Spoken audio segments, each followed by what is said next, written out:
Welcome to Cat and Jess Talk the Best, where we're going to be talking about IMDb's top 250 movies from April 12th, 2018. My name is Kat. And I'm Jess. And today we are talking about number 169, Cool Hand Luke, which is a crime drama film from 1967. And this has an 8.1 on 154,487 votes. So our mystery line that we are revealing today is from Tokyo Story. And that line was, "The list is an absolute good. The list is life." And that I could find, there were no correct guesses on that one. So the movie that is from is Schindler's List, which is pretty high up on our list. It's number 6. Yeah, it's just number like 6. Real high up, so we will get to that one eventually. Not right now, though. Just eventually. So we have 4 colors left. We have orange, light blue, dark blue, and red. Let's do dark blue. All right. So the quote is, "We're on a mission from God." Oh. So that is our mystery line, and it will be revealed in Come and See. I was like, that movie has its anniversary this year. The one that I just read the mystery line from? Uh-huh.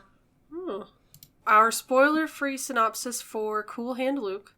When petty criminal Luke Jackson is sentenced to 2 years in a Florida prison farm, he doesn't play by the rules of either the sadistic warden or the yard's resident heavy, Dragline, who ends up admiring the new guy's unbreakable will. Luke's bravado, even in the face of repeated stints in the prison's dreaded solitary confinement cell, the box, make him a rebel hero to his fellow convicts and a thorn in the side of the prison officers. Yeah. That's about it, really. Yeah. Oh, so this is directed by Stuart Rosenberg. He's also done movies like The Drowning Pool, Voyage of the Damned, and the original Amityville Horror. Yep. I mentioned that one just for you. I love Amityville Horror. I was like, it's a horror film. I have to mention it. Yeah, that's it. I love that one. It stars Paul Newman, George Kennedy, and Strother Martin. Yep.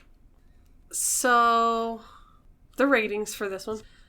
On IMDb, 31.9% of users that have rated this rated it at an 8. On Metacritic, has a 91%. On Rotten Tomatoes, it has a 100 on 50 critical reviews. So, 2 of the fresh, because there are only fresh. Jake Wilson. The whole thing depends on Newman's blue eyes, easy grin, and ability to appear charismatic but never cocky. That is 100% true. I mean, Newman has some beautiful eyes. We gotta agree on that. He really does. And then when he's got that nice tan going on. It's very nice. Yeah. It's very nice. So Dave Kerr. Stuart Rosenberg's direction is a horror, but the cast teams with so many familiar faces that this 1967 film can't help but entertain. So that's a positive one, but he did have some negative, drawbacks in his review. The direction. Yeah. But yeah, I can kind of agree with that one. There are a ton of people in this movie that, if you watched shows in, the 60s and 70s, they are all in these shows. Yeah, and we've had one of these actors before. We've actually had 3 of them. Yeah. If you include Paul Newman, we've had 3 of them. I was I had to look for a second. I'm like, wait a minute, I know you. And then one of them, I didn't recognize him in the movie, but when I was looking through the actors, I recognized his picture because of TV shows. But I will get to that when we get to our podcast trivia. Yay.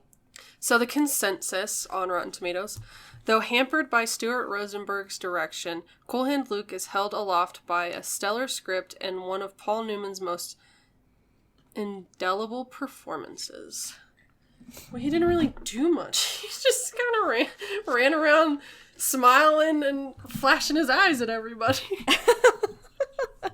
I mean, it's true. Oh, that's funny. Good thing there's a good cast. Yeah. Alright, so the money for this. The budget was $3.2 million, and that's all I could find. No opening weekend, no gross income, nothing. All I could find was the budget. Wow. Yeah, so on to the awards. So this did win 1 Oscar. It had 3 other wins and 10 other nominations. So for the Oscars, George Kennedy won Best Actor in a Supporting Role, and he played Dragline. Then the Laurel Awards, Male Supporting Performance, George Kennedy. National Film Preservation Board, this is on that registry, and this is in the Online Film and Television Hall of Fame, which it was inducted in 2017. Nice. Yeah. So... I was like, when you said Laurel, I thought of, Laurel and Hardy. Oh, when you say Laurel, I think of Arrow. Oh, I think of the comedy duo, Laurel and Hardy. I don't like comedy, so I don't know who that is. They're an old vaudeville act. They're, like, around the time of, like, Chaplin. Oh, okay. Yeah. I don't like comedy too much, so... They're hilarious, I'll say that. Alright, so... Initial thoughts. Oh, go. Okay. So, I started out, and I had asked Kat, because she'd watched it before me, I was like, is it really this slow? And she's like, yes. And I'm like, well, damn it. I was like, and it's slightly, because it's so slow that, and it's got a really good cast. It reminded me of Grapes of Wrath a bit, which we've had before. I was like, oh God, I hope it's not Grapes of Wrath. I did not like that movie very much at all. But it picked up after a while. I was like, oh, thank God. But yeah, overall, I thought it was an alright movie. Again, you can't really go wrong with Paul Newman. At all. You can't. Put his name in a movie and you're like guaranteed people are going to watch it. Yeah. There's a lot of great lines in here. I will say it's a pretty good script. Yeah. Yes. I was like, I know some of these lines. Like, and I've never seen this movie all the way through. I've only seen bits of it before. And yeah. My dad was excited that I actually was watching this movie because he really likes this one. So it's actually funny. One of the lines from this movie was one of our mystery lines a while back. It's probably one of the most famous ones. Yeah, I'm gonna see if I can look back and find it. It was our mystery line from Gone Girl. Gone Girl. Okay. Yep. And they have the one we did, because it's said 2 times and it's said 2 different ways. Yes. It is. The one that was the mystery line is the first time it's said. Oh, okay. Yeah, because it is said 2 times, but 2 different people. Yeah. And 1 word different in both of them. Exactly. So you can say that quote with adding the word or not adding it, and it'd be correct. Yep. Which is cool. Whereas some quotes are famously misquoted, and people don't care. Whereas this one, it could be quoted either way, and it's not misquoted. I know. When we get to Casablanca, that movie is so misquoted all the time. Yeah. All the time. Like, have you people not watched the movie? Come on. They probably haven't. Ugh, great movie. Great movie. Yeah. So for me, I read the book first, and it took me 8 days to read this book because there was 2 days I just didn't even read it in that time span because I was just like, nope, I don't feel like reading that because it's kind of boring. And it's because, like, the first half of the book is really, really slow. And then the second half, it picks up.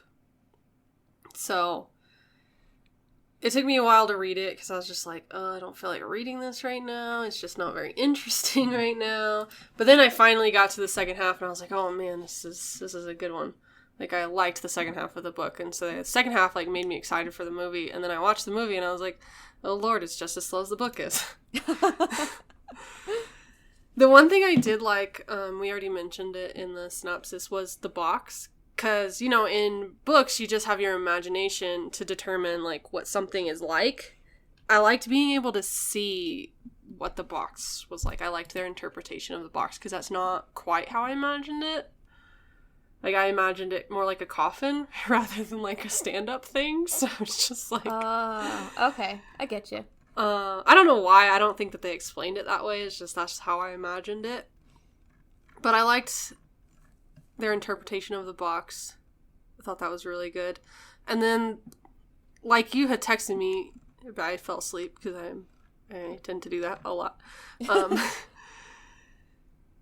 You texted me about how the end, like, really picks up and it gets super interesting. And that's how the book is, too. Like, exactly the same. So... the beginning was pretty slow, and then the end you get towards that, and it's pretty interesting and pretty fun. So, but overall, I think it was decent. It's not my favorite. I think it's just super slow, and there's a lot of lingering shots that I'm just like, okay, we can be done with this scene now. Like, there's times when the scene would go on for, like, what felt like 5 minutes. And 5 minutes in movie time is a long time. And so it was just like, okay, we need to move on from this scene because I'm done with it. Like, I understand the point. I'm done. So. But overall, it wasn't terrible. And I'm not upset that I watched it, but that's mostly because Paul Newman, so. I was like, I can check it off the list of movies my dad likes. Because he likes a lot of movies. It's probably where I get a lot of my movie stuff from, is from him. He especially likes Paul Newman movies and, like, westerns and all that. So everybody is like, when I tell them that I watched this movie and they haven't seen it, they're like, is it a western? I'm like, no. It's not, actually. Definitely not. They're like, but it's got Paul Newman. I'm like, yep. It reminds me of a few movies. It reminded me of Shawshank Redemption. Reminded me of Oh Brother, Where Art Thou? Those are the two it reminded me of. And you said Grapes of Wrath as well. And Grapes of Wrath, yeah. Just, like, the slow pacedness of it. The, like, content of it kind of reminded me of Butch Cassidy and Sundance Kid. Just kind of, like, with the convicts and everything. Oh, well, that makes sense. And, like, all that. But, I mean, for the most part, not a terrible movie. No. Spoiler alert! Spoiler alert! Spoiler alert! Spoiler alert! Spoiler alert! Spoiler alert! That was your warning. If you haven't watched the film yet, then stop listening and come back after you've watched it. We start off, we see someone, like, taking the tops off of parking meters. It doesn't really tell you what the time frame is, like what year or anything like that is that I remember. I don't remember seeing that. But it's in, like, the 40s. Like, the late 40s. And it's in Florida. And we see Paul Newman is taking the tops off the parking meters. While drinking, by the way. Yep. He was drunk. Yeah. He's either drunk or getting drunk. Well, the way he slurred his words when the cops come, I'm pretty sure he was drunk at that point. Yeah, that's true. But yeah, so the cops come and arrest him, and he doesn't, like, fight back or anything. He's just like, whatever, okay. He's like, I'm cool, it's fine. And we don't get to see it, but he gets convicted. Like, we don't get to see the trial or anything. He just gets convicted of destroying public property, and he gets 2 years in prison. And so he gets taken to a prison labor camp. Yeah, that's kind of what I called it, too. With 3 other guys. So 4 new guys in total. And they each have their different sentences and stuff. And, like, the reasons they're there and everything. And you learn that Luke was in the military before. He had, like, Yep. It was, like, a Silver Cross or something he was awarded. Yeah, something like that. I don't remember exactly what it was. So the captain, who is played by Strother Martin. Yes. He's, like, sitting there reading off the sentences and stuff and, like, how long everybody's there. And a couple of them start to talk back. And so then by the time he gets to Luke, he's like, he knows not to say anything back.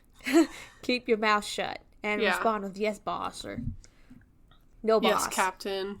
No, captain. Stuff like that. Because the like warden guys, that's what I'm going to call them because that's what I'm equating them to. They're called the bosses.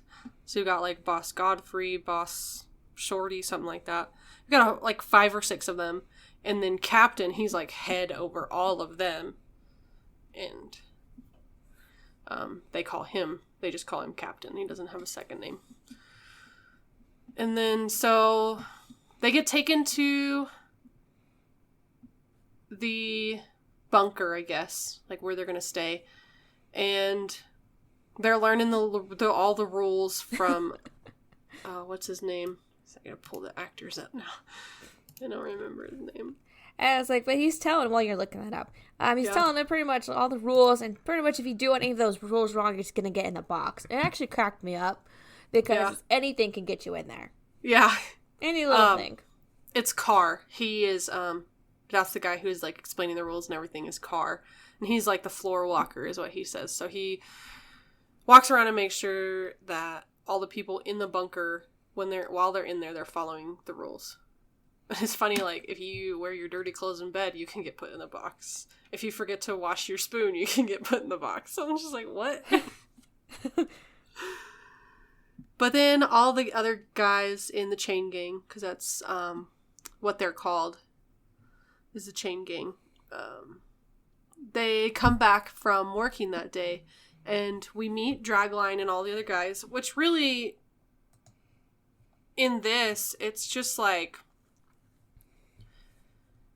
the only one who has any significant part besides Paul Newman is George Kennedy with Dragline. Literally the only names I remember are Dragline and Cool Hand Luke. Like, that's it. So. Okay, good. I'm not the only one who did that. Because I was like, I started writing actors' names down too at some point. So. Yeah, I feel like they didn't really flesh out the other characters. They just focused on Paul Newman, and then they focused on George Kennedy, and that was it. So, but Dragline is like the leader of these prisoners, and so he is kind of making fun of all the newbies. And then, at first, Luke is like, oh, I don't really care. You can say whatever you want. I'm not really going to listen to you because everybody keeps talking about these different rules and I just want to talk about something else. And so Dragline is like, you're a threat kind of thing. Sizing him up in a bit, trying to show his dominance. Yep. So then they go to bed that night and everything, and then they get up the next morning and they have to go do 12 hours of labor every day out on the side of the road cutting grass. It's like working the ditches pretty much. Yeah, and I'm like, the reason they don't do this now is because they have lawnmowers. That, and it's also easier just to burn it too. Yeah, that's true. But I think most of the time they use the lawnmowers, especially like along the highways, because if you see it just burning, people will call the police, and then you just got... Well, it's controlled burns if they do that. Yeah, usually that's in like big fields and stuff, but along the sides of the roads they use lawnmowers and stuff now. Yeah. So they don't really need the labor camp people. But yeah, so they're out there. Sometimes they have to like sweep up stuff or like pick up the grass. Sometimes they just cut it. Sometimes they're like digging ditches and stuff. There is one point in time that they pave a road. That's way later though. Yeah. But right now they're out there, they're heading out to cut the grass. And one guy tricks one of the newbies into thinking that there's this thing called sweeping detail, where you're up on the road sweeping up what gets cut and lands on the road. And so he pays $1 to switch with that guy so that he can be on sweeping detail. And so they're handing out the little, they called them yo-yos in the book. The little cutty things. I think that's what it said in the movie too. Okay, I didn't know if they had said it or not, but they called them yo-yos. And so he's like standing there waiting for the broom to get handed out, and it doesn't ever get handed out. So he talks to one of the bosses, and he's like, hey, I'm supposed to be on sweeping detail. And he's like arguing with the guy, and I'm like, that's not a good thing. It's like, that's how you end up going in the box. And he does, once they get back. One guy collapses. That's they nickname him Tramp in the movie, but we've seen this actor before. Which one is he? In Paris, Texas. Oh, yeah, Harry Dean Stanton. Yes. Because I wrote down the names of the ones we'd seen before. So that way I'd remember. And I didn't have to go searching for it. Yeah. He collapses. Because it's too much. And they throw him in the truck and just leave him sitting there all day. And so he just sleeps the day away. I mean, I would too. Yeah. Luke ends up making it the whole day, but he's like has a hard time getting into the truck on their way, like when they are heading back. So then they get back, and actually the one who was arguing, like the one who thought he got to do the sweeping duty, the one that ends up in the box that night, he's actually the one I recognized from a couple of TV shows that I watch. So. Oh, okay. His name is Alibi, is what they ended up giving him his nickname as. Huh. But so we get to see the box for the first time. And you get put in there, and you've got 2 buckets, and it's just like this little outhouse without the toilet part in it. That's what I thought too. Yeah. And you get to stand there all night, and there's a light right in the thing, so you can't really sleep because the light is shining in. And it's not very comfortable to sleep in there anyways, because there's not much room. So they're back in the bunker that night and everything.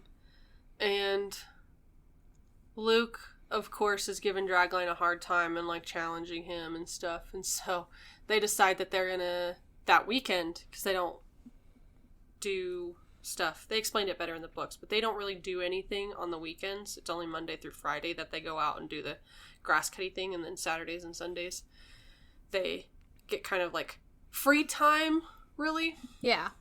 But so Dragline decides that him and Luke are gonna fight on Saturday. Yeah. It's so they're working in the ditch, like next day or something like that. And they see this beautiful woman coming out. She's like in a dress. But, like, the top is only fastened by safety pin. Thank you. I couldn't think of the word. Safety pin. And she's just like washing her car. And of course, these are all men. Okay. And they're just watching her, just ogling her the entire time. And let's not lie, it's kind of racy, I guess, for back then. This is literally where every car washing scene comes from. Exactly. Whether it be a TV show, commercial, movie, they all come from this. Yeah, and she just kind of made it up as she went. It's great. Yeah. It's like I have trivia about that, but we'll get to that later. But yeah, so then they continue the week and everything, and then they get to Saturday when Dragline and Luke fight. They do their fight. And I felt like this scene and also the car washing scene were 2 scenes that just went on forever. Like, I got the point, like, the first minute or 2, and then it just kept going. Well, this is a 2-hour movie. Yeah, I know, but they could have. They could have cut both of those scenes shorter.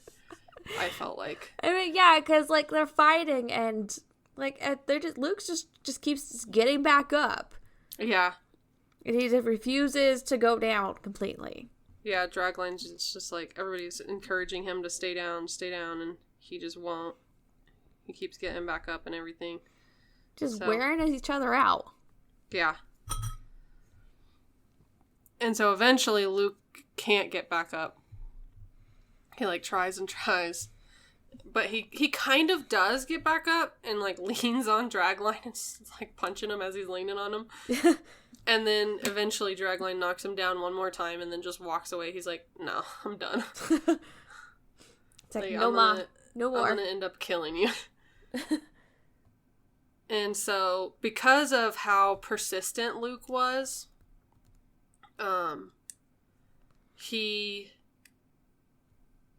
gets respect from everyone. And, like, even Dragline respects him more and stuff. And so then, I guess it's, like, later that night or maybe in a few days or something like that. But they're playing poker. They have a poker game that goes on, like, every night. Yeah. And so Luke has decided to play poker. And he keeps raising, like, betting really hard. And so the other guy, he keeps calling. And because Dragline's telling him, you know, keep calling and stuff. And then finally he's like, oh, never mind. Don't call anymore because this is probably what he's got. And so the other guy folds and Luke reveals his hand and it was a really crappy hand. As like he was just bluffing him the entire time. So like, oh, Yep. he had a cool hand. Yeah. So that's where he gets his nickname of Cool Hand Luke. Because everybody there has a nickname. So. And so then they are back to working. And Luke's just like encouraging everybody to give it their all. Kind of thing. Like just go and get it done as quick as possible type thing. After, like, sometime later, they, there's visitors allowed. And Yep. Luke gets a visit from his mom and his brother and his nephew. And he's talking with his mom and everything. She's telling him, you know, I wish I'd done better about you. And probably by the time you get out, I'll be dead. Because she's in the back of a truck, laying down, smoking. Like, well, duh, no wonder you're going to be dead. You're coughing and smoking. Yeah. It's like you probably have, like, emphysema or lung cancer or something. Yeah. And she's still smoking. Still smoking. I'm like, oh my god, really? Really? And Yeah. that she, you learn that she had to raise Luke and his brother by herself because their dad left them. Yeah. And she says that, you know, that she's, you know what, she's like, I always got along with you better, so I'm giving, like, everything to your brother. And he's like, that's all right, you know, no worries. And when he has to leave, his brother gives him a banjo. His banjo. Yep. I was like, it's important to have that banjo. It's important later on. Yeah. Then they get to the part where they're paving the road. Yes. And I didn't realize that this was actually how roads were paved at that point in time. Is they spray the tar on it and then they throw dirt on it. I did not realize that. But yeah, they're paving the road and everything, and Luke's like encouraging them to like give it their all and do it as fast as possible. So at one point they're all just like running and throwing all the dirt everywhere on the road and everything. And then they get to the end of the road and they're like, well, now what? We still have 2 hours left that we're supposed to work. It's like, and so they get to just kind of chill. I'm like, you finished up early. It's like, oh, you SOB. Good job, you know, got us to finish early. Yeah. Now I get to hang out. Yeah, so they get to sit and hang out for a couple of hours instead of working. And,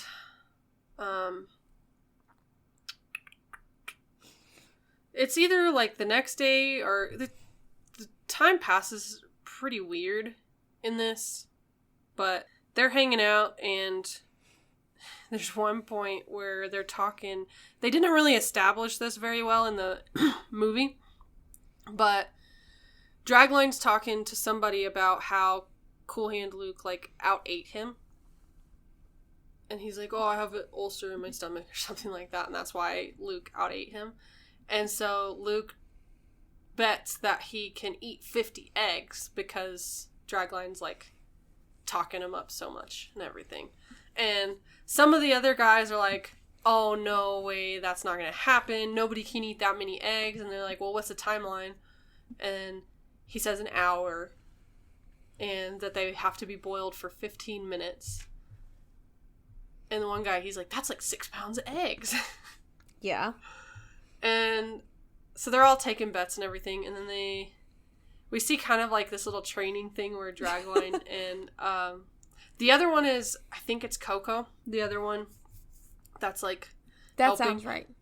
They're like stretching his stomach and like messing with his stomach and stuff. Just to kind of like help him be able to eat 50 eggs or something. Yeah.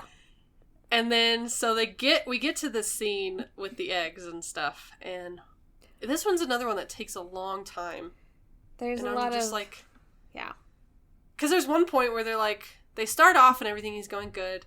The one thing I did like about this scene is his stomach. Like, it looked like he actually ate a ton of stuff. He's a good actor. Yeah, so they did a good job with that. But I felt like they just took forever with it, because, like, there's one point they say, oh, this is number 35 or something like that. And then they take forever, and then all of a sudden he's on 45. And then they take forever to get, like, he has 6 minutes left to eat, like, something, like 8 eggs or something like that. And they take forever. They take, like, literally 6 minutes. And I'm just like, no! It's like, but he does eat the 50 eggs in the time frame of an hour. Yeah. Of course. Just barely. They're, like, counting down the last 30 seconds, and he just barely swallows the last egg when they count down to 0. And he's just laying out on the table, just, like, smiling because he did it. Yeah. He's, like, kind of, like, in a comatose state at that point, because, 50 eggs is a lot of eggs. They're collecting Dragline and Luke and everybody that, like, placed positive bets on him. They're, like, collecting their money that everybody bet against him and stuff. And some of the people, they're paying up. Other ones, they're, like, borrowing money from Dragline and Luke. And a telegram comes in for Luke. And the telegram says that his mother has died. Yes. So, the warden... Well, they give him some space after he finds out about it. That's right. I forgot about that. Yeah. He goes onto his bunk and he grabs his banjo, he starts singing. Yeah. And he's actually tearing up at that point. Singing, just letting his emotions go. I'm like, and it's really Paul Newman tearing up, and I thought, damn, that is beautiful. Yeah, he did a really good job with that. So then later, it was like maybe the next day or something like that, one of the wardens decides to put Luke in the box because they think that he's going to run away to go to his mom's funeral. So they decide to leave him in the box until after his mom's funeral has occurred. So I don't know how long that is. I'd say maximum probably a week. I'm like, really? Yeah. So they leave him in there for a while. And it ended up having the opposite thing happen of what they wanted. They wanted him to just be like, have cooled down and like ready to work and stuff. But instead, it kind of riled him up and he's ready to run. Yeah. So this is where this is where it finally picks up a bit. So it's like celebrating 4th of July and everything. And, while they're making a bunch of noise and listening and, like, dancing around, Luke is sitting, making a hole in the floor. Yep. And it's just loud enough so no one can hear him sawing away at the floor. I'm like, well, that's brilliant. Yeah. That reminded me a little bit of the Shawshank, but, and so while he's doing that, Dragline is distracting, what's his name? The floor guy. I don't remember which one. Because in the book, it's 4 of them that are doing the floor. The same one that's been doing it. I don't remember which one it is. Well, he's distracting him, and he's showing him this dirty novel. Yeah. He's like, he's like, here, read this part that Coco highlighted for me, and he's doing that. It was Luke slips out, and someone else. Oh, you mean Carr, the floor walker? That's who you're talking about. Yes. I thought you were talking about who was helping Luke, because I don't remember that part. But yeah. But Carr is the one that's getting distracted because he's the floor walker. And Sorry. Luke and that other person slip out. Yeah. And the other one gets caught, but Luke doesn't. Yeah. Well, not immediately. Well, not yet. So Luke is just like, he escapes and everything. And he's walking through the river, and then the hound dogs are following him. Yeah. And he's using the railroad tracks, jumping over the fences. And Yeah. dogs want to get through the fences because they can smell them, but they kind of get stuck. Yeah. And is this the one? Because I don't remember if it's the first one or the second one. I think it's the first one time he escapes is when one of the dog dies and Dog Boy like brings him back bawling. Yes, that's the first one. Okay. So yeah, that happens. But then we see the chain gang. They're out on the road again, working and everything, and a car pulls up, and Luke is back. They catch him after all, and it's like, oh, well, what happened? Yeah. So he sits down during bean time, which bean time is their lunchtime. They get a break. They get to eat baked beans and like bread or cornbread or something. Yeah. So they sit down, and Luke is like telling them how he got caught and like where he went and everything. How he stole a car, and he's waiting at this light, and a cop pulls up right by him. Yeah.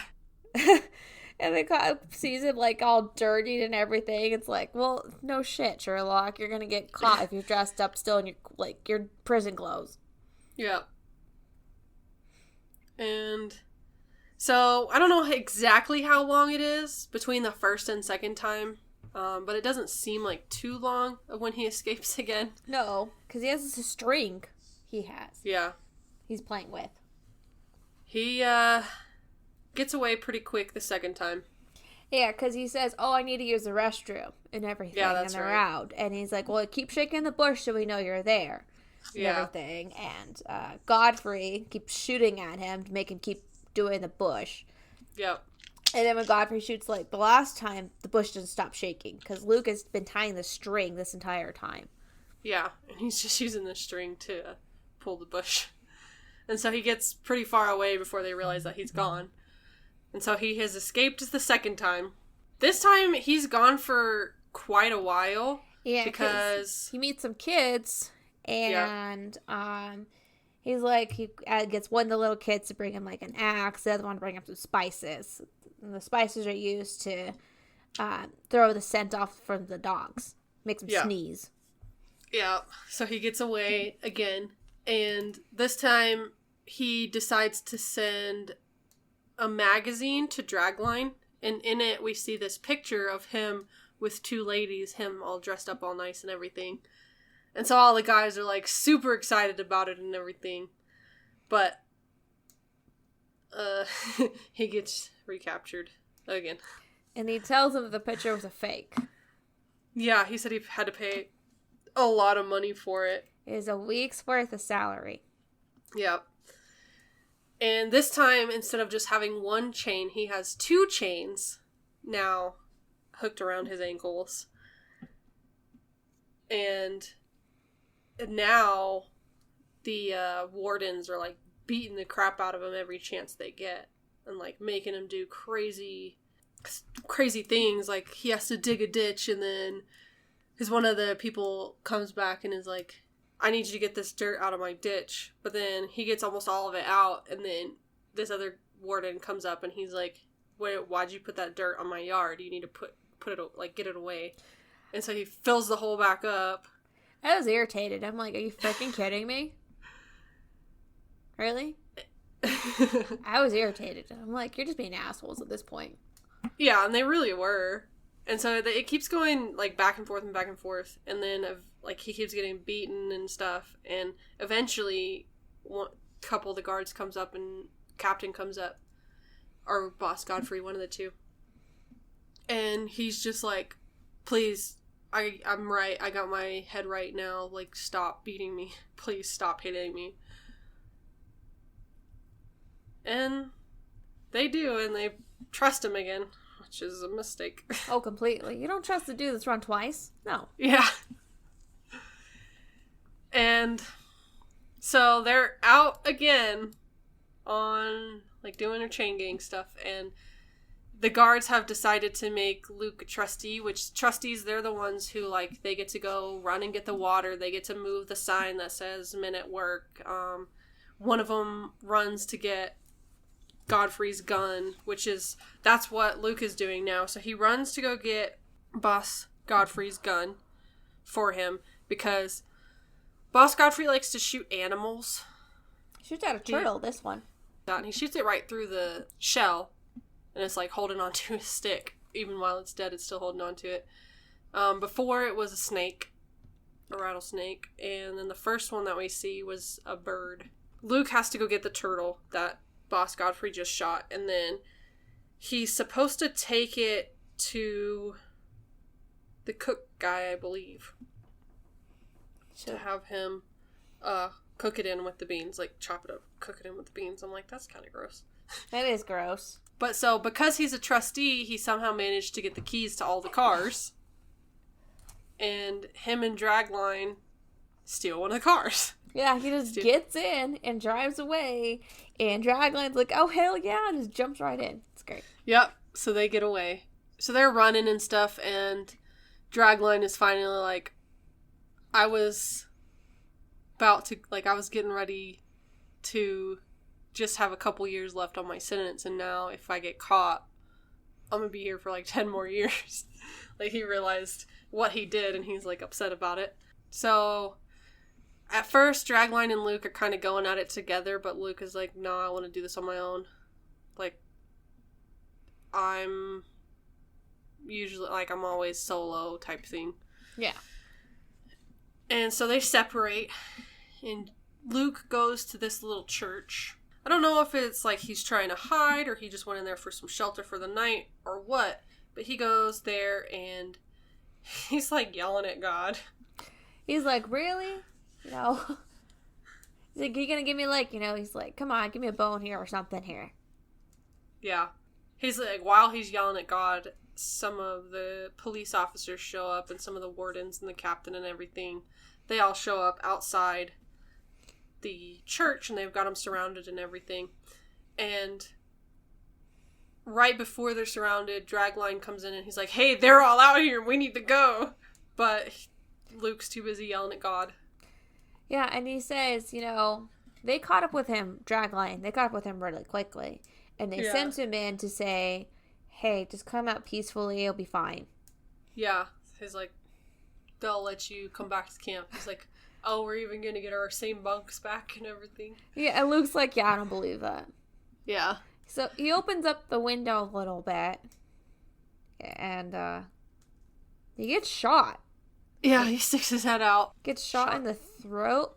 Yep, straight through the neck. So Dragline, like, carries him out, and the police want to take him to a hospital that's, like, close by, but the warden's like, no, he's a prisoner. He's going to the prison hospital. Which is an hour away. Yeah, so the police are like, he's going to die before he gets there. And so Dragline is super upset that Boss Godfrey shot Luke, so he, like, attacks him. But he gets subdued pretty quick, because there's lots of guards there. Yeah. Because the sunglasses, because Boss Godfrey, like, the whole time has had sunglasses on. Dragline knocks the sunglasses off, and then they get run over by the car as the car's pulling away. And Luke's just, like, grinning. He's pretty much dying at that point. He's just smiling away. Yeah. And so then Dragline's back at the camp, and he's just, like, talking to everybody about what happened while they were gone and where Luke is and stuff. And that they know he's dead at that point. He gets shot in the throat. Not much you can do about that. No. Especially when you drive to a hospital that's an hour away. But then we get this kind of, like, montage of Paul Newman and his blue eyes and his smile. Yeah. And then it ends on that picture that he sent to Dragline that was in the magazine. It ends on that, and it, like, zooms in onto Luke's face. That's pretty much the movie. Yeah, that's it. So the music for this is by... So Layla Schifrin, he is known for Rush Hour from 1998, Mission Impossible from 1996, Mission Impossible 2 from 2000, and Rush Hour 2 from 2001. So he does a lot of action-y stuff. He does a ton, actually. He has 216 composing credits and 106 music department credits. So he does a lot. His first ever film was Venga a Bailar el Rock. Yeah. So something about dancing by a rock, I think. I really don't know. That came out in 1957. He is currently working on a movie called Sweetwater. And all it is it's been announced, so he's like working with the director to come up with like what type of music they want to do and stuff like that. And he has been nominated for 6 Oscars, but he has not won any yet. But I mean, he's done so much stuff. Abominable. I was like, he's from Argentina, so... Yeah. He's done a lot. A lot of TV shows, a lot of TV movies, a lot of regular movies, just like... He's done so much stuff. And I felt like a lot of the music in this was actually pretty well done. There was one point when, like, Boss Godfrey's, like, coming around one of the cars, and it's, like, almost horror thriller music, and I'm like, what? He's the bad guy. Of course you gotta have that. And, like, that's really the first hint you get. I mean, yes, of course, he's the warden and stuff. But still, like, I wasn't expecting there to be, like, horror-type music in this. So I thought that was pretty cool. It fit really well. It did. Yeah. I like the music in it. Yeah, he did a really good job on this music. I feel like every time there was music, it was really well done. Like, anytime it needed to fit somewhere, it fit pretty well. So, comparison. So there, like I said, I did read the book. And for the most part, it's, like, really close to the book. The one thing, it doesn't start out the same. Like, you don't start out with seeing what Cool Hand Luke does to get into the prison camp. Like, he does say later in the book, but it's like a third of the way into the book when he says what he did. Because you get the narrator first, and then we never get a name for the narrator in the book. And he's just kind of... All the stuff that, like, happened at the beginning of the movie is the same, but it takes forever, like, to explain. Really? And, yeah. So that's why I was like, oh my god, this is a boring book. Because, like, it's sitting there telling you about, like, chain gangs and stuff, and, like, different versions of chain gangs. Like, there's a bull chain gang, and, like, 3 different versions of chain gangs. And I'm like, I really don't care. But so, Luke comes in, and I don't remember... His name is Jackson, but I don't think it's Lucas Jackson. His name is different. I don't know where they got the Luke from, but they ended up calling him Luke at first because they didn't like his name. And then they come up with the Cool Hand Luke because of the poker. Like, that was the same and everything. The major changes is, like, at the end. Well, actually, no. The first time he gets out, there's 4 of them that escape. Dragline's one of them. He gets out. And then 2 others. I think Coco, 1 other, and then Cool Hand Luke. They all get out. But Dragline and Coco get caught pretty much immediately. Like, Dragline's halfway down the hole when they get caught. Coco's, like, right outside. And then the other guy isn't very far away. So Luke's the only one that actually gets away. The first time they escape. Second time, Luke is the only one. And then the third time, it is Luke and Dragline that both escape. And they stick together for quite a while. And they're gone more than just a couple hours, like in the movie. In the book, they're gone almost half a day. No, actually, I think they're gone for a full day. And they get caught the next night. And they're both, like, they stick together and they're both in the church. And they didn't really show it too much in the movie, but Dragline is pretty religious. And so when Luke is yelling at God, Dragline's, like, yelling at him and praying to God that he just ignored Luke and stuff, so that was pretty funny. He gets shot in the neck in the book as well. But it's just the beginning of the book is really drug out, and it takes a bit for Luke to come in. Like, I think it was, like, chapter 10 before Luke came in, if I remember correctly. But, I mean... For the most part, the end of the book, and, like, actually, for the most part, the book was the same. The end of the book was a little bit faster paced than the beginning, and so I did like the end of it. But it's not a book that I'll read again, and definitely not one I would recommend to people. But that's just because it wasn't really my type of book. And also, anytime he wrote, like, quotes when people were talking, he wouldn't put the quotation marks. And so I, like, had a hard time understanding when one person was talking and then the next person was talking, because it'd just be, like, one big paragraph, and I'm like, wait, who's saying this? There's some authors that do that sometimes. I've noticed that. Well, and it was weird because it was, like, off and on. Sometimes he would put quotation marks and other times he wouldn't. So I was like, I don't understand. But, I mean, it wasn't a terrible book. And it was really well done. Like, it came over to the movie really well, and they didn't really leave anything out that I can remember. I will say the book was not as entertaining as the movie. But the movie was a lot faster than the book. So that's good. Yeah. That's all I got for the comparison. So, trivia. Yes. I do have one. Go. So, when they were paving the road in the movie, they actually really did pave the road for the county. Yes. Like, an entire mile stretch of road, they actually paved it. It's true. Like,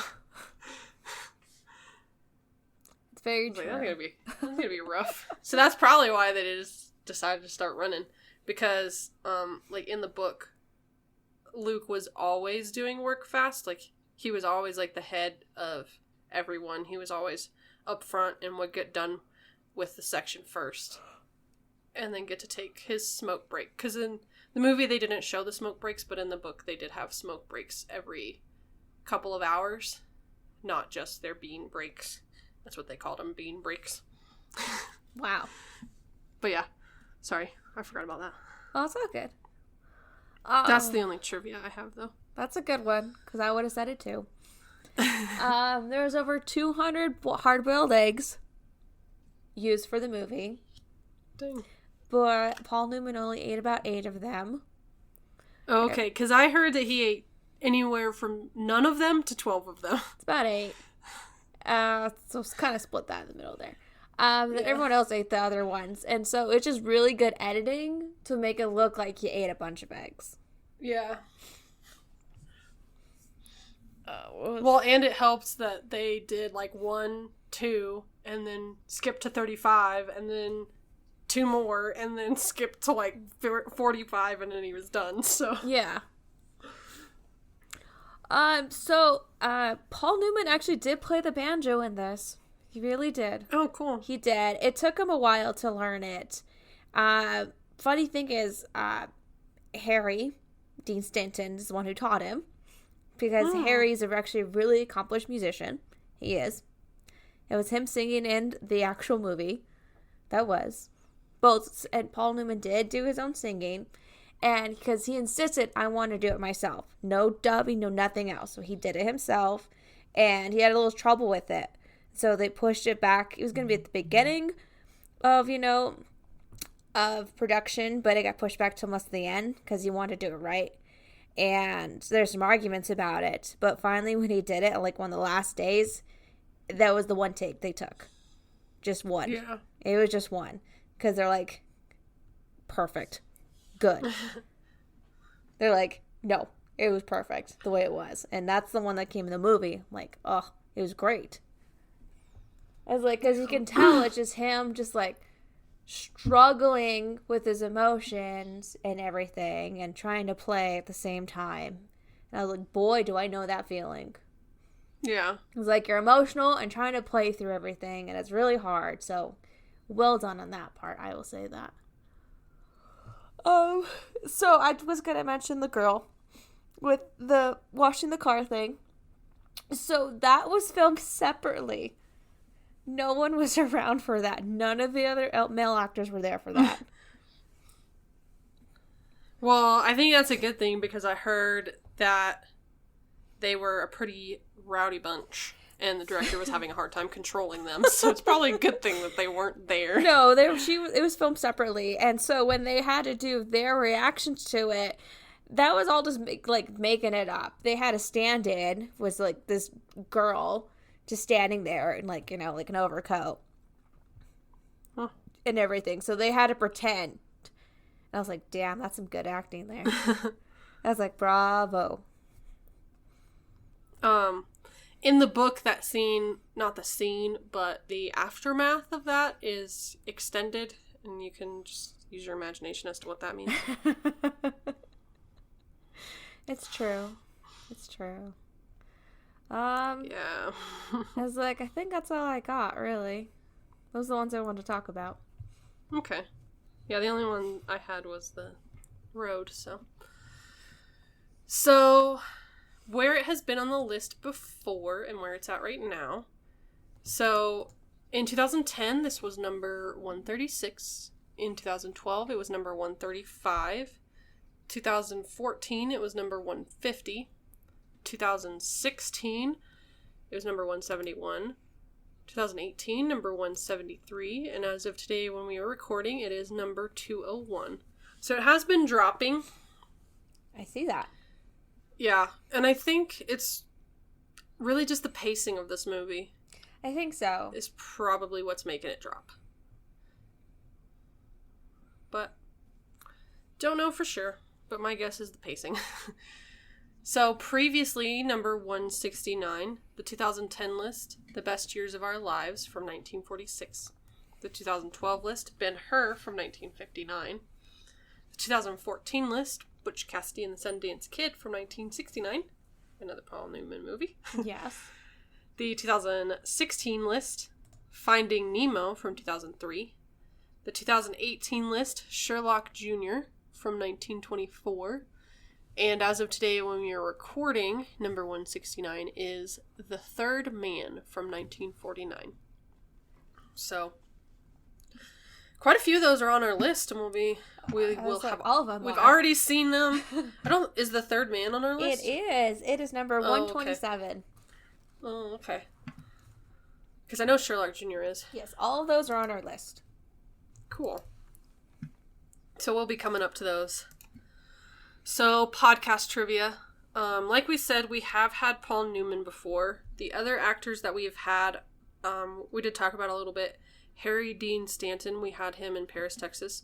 We will be having him at least 2 more times that I know of. One in Alien, and then the other one in The Green Mile. I don't remember how big of parts he has in those 2 movies, but he is in them. Strother Martin is the other one. We had him in Butch Cassidy and the Sundance Kid as well, which it wasn't that big of a part from what I remember that we had him, but he was in that. So this is the second time we've had him. And then the one that I wanted to talk about was Ralph Waite. He played Alibi, the one that got thrown in the box the first night he was there. Yeah. And I know him from Bones and NCIS. He plays Booth's grandpa in Bones, and he plays Gibbs' dad in NCIS. Oh, that's cool. And when I was looking at the actors and I saw his picture, I was like, hey, his hair is a different color, but I recognize him. But I didn't really recognize him that much in the actual movie, because he was a lot younger than the first time I had ever seen him, so I didn't really recognize him there. So, this is our first movie from 1967, which is pretty cool. The other movies that are right around 155,000 votes that we have watched are Wild Tales and Marion Max. So I love both of those, so that's good. It's with some good company. So, and then Rotten Tomatoes.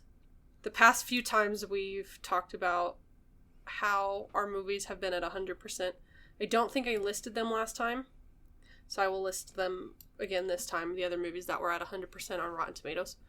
3 Colors Red, Lahane, Terminator, The Grapes of Wrath, The Maltese Falcon, Before Sunrise, The 400 Blows, The Wages of Fear, Stalker, Rebecca, Tokyo Story, and then Cool Hand Luke. So, like we talked about the other 2 times with Rebecca and Tokyo Story, we're about 50-50 on the 100% movies. Yeah, so. I was listening, I'm like, I like half of those. Yeah. I was like, don't get me started on Wages of Fear either. Whew, boy. And then Metacritic, this had a 91%. It was the only one that had a 91%. Just above it were at 92, The Best Years of Our Lives, Annie Hall, and Platoon. And then just below it at 90, Before Sunset, The Incredibles, Mad Max, Fury Road, The Truman Show, and Ben-Hur. So it's surrounded by some 50-50s, I think. Yeah, I'd say so. And usually that's what we've been finding is like half the time we agree with the critics, half the time we don't. So that's all for podcast trivia at the moment for this one. So, favorite line? I have 5. So I have to make sure I say them correctly, too. I have 9. I have 5. Like, 2 of them are famous ones, so I'm not going to do them. I had 7, but I have 5 ones I want to say. So, okay. Damn things are blocking the scenery. I can be a good guy, or I can be one real mean some bitch. There it is. I couldn't say that one correctly. Wish you'd stop being so good to me. I never plan anything in my life. And you made me like I am. Now, just where am I supposed to fit in? Okay. Those are mine. I actually didn't have any of those. What? And I won't say my ones that I recognize. Being famous, because I guess I'm pretty tough to deal with, huh? You got your mind right, Luke. Calling it your job don't make it right, boss. You still believe in that big bearded boss up there? Talking about God when Dragline says something too. Yeah, well, sometimes nothing can be a real cool hand. Don't look at me when Dragline was encouraging Coco to continually call the bet. Anything so innocent and built like that just gotta be named Lucille. That cracked me up. I thought that was funny. And that's straight from the book, too. They pulled that one from the book. Nice. So, last time we picked mine, so which one do you think? Gosh, I don't know. Me personally, from mine, I like Wish You'd Stop Being So Good to Me. That's me. We can go with that one. Okay. So, what's your rating? I'm gonna give this a 6. Okay. It fits in with my 6s. So I went and looked back actually at Grapes of Wrath when I gave that. And I was like, well, I like this bit more than Grapes of Wrath, even though it feels like similar to it. Yeah. And I'm like, I liked Butch Cassidy better than this one. That one was a little rated higher. So I kind of went with the 6 just because it's like in that not middle area. It's a little bit better than a middle area, but not up to like my 7s. So it's definitely a 6. I mean, it's just because it's kind of slow. Yeah, it is. That's really the only reason why. Some good acting, great lines. Just it's kind of slow. Yeah. Grapes of Wrath I gave a 5, which I liked this one more. Yeah, I gave Grapes of Wrath a 4. And then... Okay, so yeah, this is the same for me. Is right... Because I have already rated it. Because it kind of fit for me with my 6s, like for you, how it fit with your 6s. I was just looking to see where it fit between Grapes of Wrath and Butch Cassidy, because that's kind of what you did. It did. And it does fit right in the middle of those two for me. It's like right in the middle. I like Butch Cassidy a lot better. I really did. Yeah, I did like Butch Cassidy better. And then Grapes of Wrath I felt like was a little bit slower. Oh, yeah. Than this one. Like, this one at least picked up pace quite, like, at the end, whereas Grapes of Wrath was just, like, slow throughout the whole thing. It is so depressing. But yeah, I did enjoy it. Like, there was some good acting in it, and there was a lot of big names, but I felt like the direction was just kind of... It was mostly the direction, I'll say that. Yeah. It was just lacking. That's what all the critics said as well, is that it was the direction that kind of made it rough. So, I do agree with that. Some good lines. I'm glad that they brought in Frank Pearson, because I did hear that Don Pierce, who wrote the book, first wrote the screenplay, but it wasn't that great, which I feel like a lot of authors have hard times writing screenplays. It's hard transition. They always bring someone in to assist and, like, help make it better, and I'm glad that they did, because I feel like if we had stuck with the first screenplay, it might not have been as watchable. Probably. But yeah, I'm gonna go with a 6 on this one. It's just kind of where it fits for me.